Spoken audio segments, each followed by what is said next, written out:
after losing 10 more people, this time in Boulder, Colorado, to another horrible mass shooting in our state. I'm sure the presiding officer doesn't remember that last week,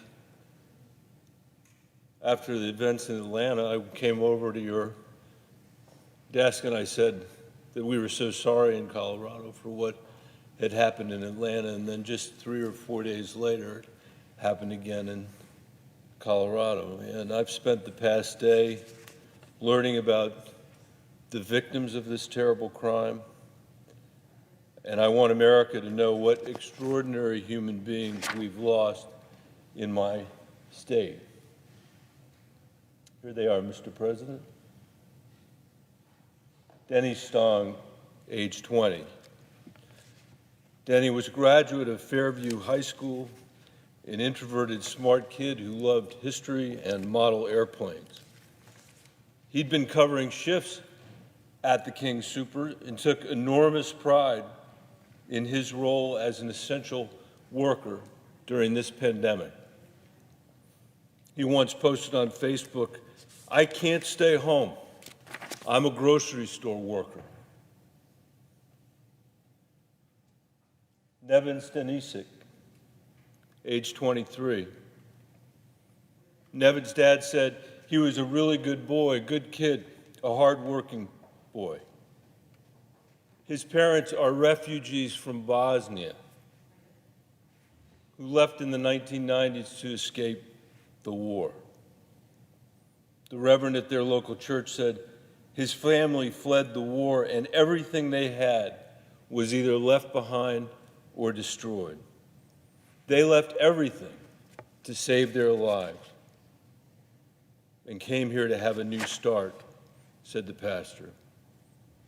They came to America to have a new start, only to have their son's life ended by this senseless act of violence. Ricky Olds, Mr. President, was 25 years old. Ricky had been working as a manager at King Soopers for 6 years. Her family described her as a firecracker who lit up a room with her infectious giggle. Her Aunt Lori said she had a beautiful way of just being her. When you're down, she just wanted to cheer you up just by being around. Trelana Bartkowiak, age 49. She co-owned a clothing and accessories store, Unbeloved, with her sister and was a frequent presence in the Boulder arts and music scene. She had a deep curiosity about the world that took her on travels from Nepal to Costa Rica. Her younger brother remembers her as a beam of light.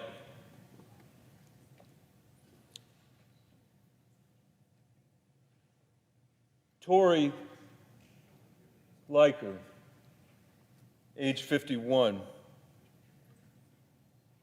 She was a huge fan of the Buffaloes at CU, a regular face at the Pearl Street Stampede. A friend called Terry the most selfless, innocent, amazing person I have had the honor of meeting. Suzanne Fountain, 59 years old. She worked for 15 years in the Boulder Community Hospital. She loved gardening and was passionate about music and theater. A friend described her as the cream of the crop and a good person, a good soul. Kevin Mahoney, age 61.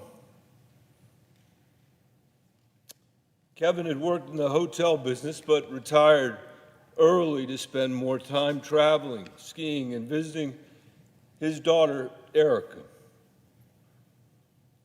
After learning of her father's death, Erica wrote, My dad represents all things love.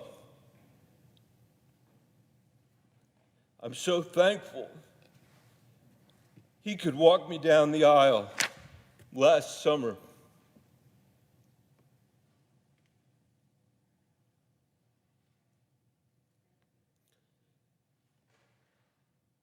Lynn Murray, age 62. Lynn was a mother of two and a retired photo director for prominent national magazines. Her husband John said, "I just want her to be remembered as this amazing, amazing comet, spending 62 years flying across the sky."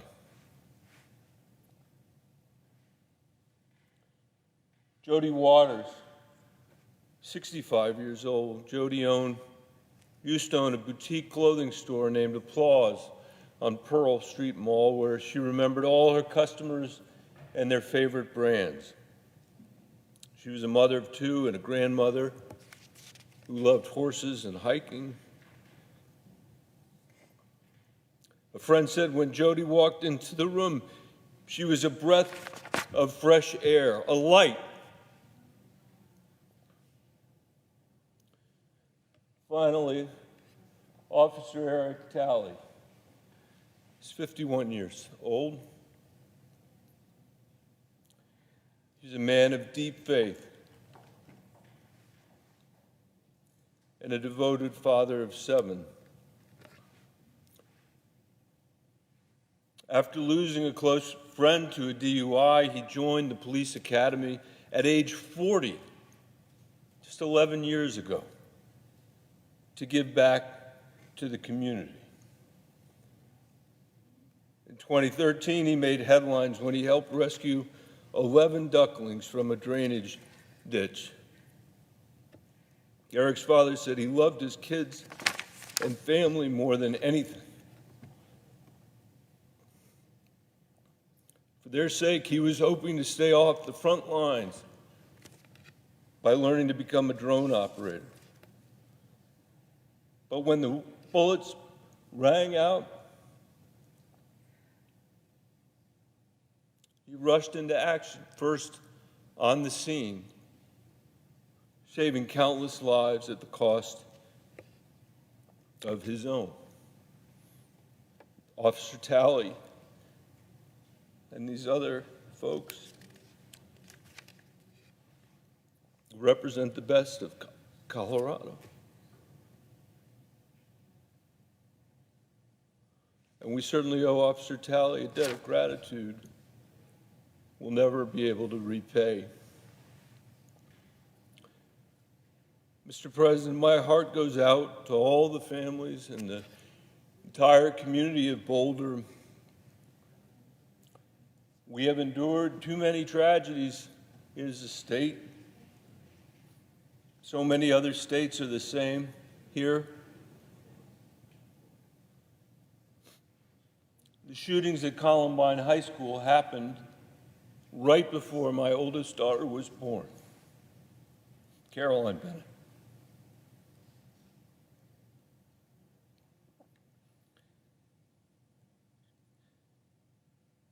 She's 21 years old. And her entire generation has grown up in the shadow of gun violence. Something none of us had to do. I remember, Mr. President, after a gunman in Las Vegas took the lives of 59 Americans. That was a Monday that I came to work and realized during the course of the day that I was having meeting after meeting after meeting, and nobody was mentioning the massacre of 59 Americans. I don't know if it was 2 or 3 or 4 of these events before that we began to somehow accept this as normal. That you could lose that many people and not have a conversation about what had happened. the headlines all moving on to the next thing. And we can't allow this to become normal. And it's not just the mass shootings, it's the daily shooting the presiding officer and I talked about last week that have happened in Atlanta over the last couple of weekends, or on the west side of Chicago. So we can't move on.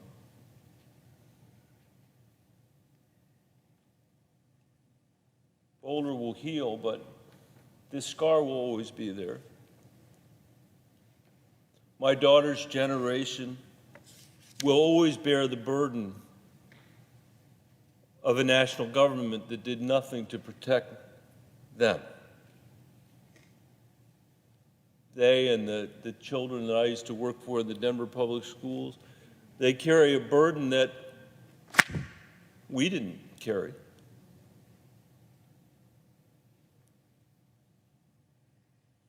They have grown up with a reasonable fear that they will be shot in their classrooms or in their schools or at a movie theater or in any public place. I didn't grow up in an America with more gun-related deaths than virtually any country in this world, and we can't accept it for their America.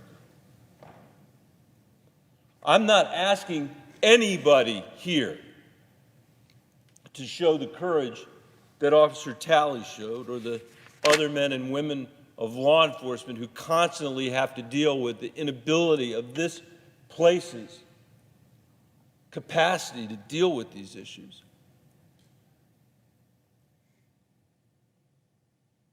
I'm just asking us to show an ounce of their courage by doing whatever we can to keep weapons of war out of our communities, to pass universal background checks, to limit the size of magazines, to address the epidemic crisis of mental health in this country. It seems like that would be the least that we could do. In the wake of one of these incidents, I heard somebody say on a radio program that this was just the price of freedom. That these murders are the price of freedom. What a shame that somebody would say that and mean it.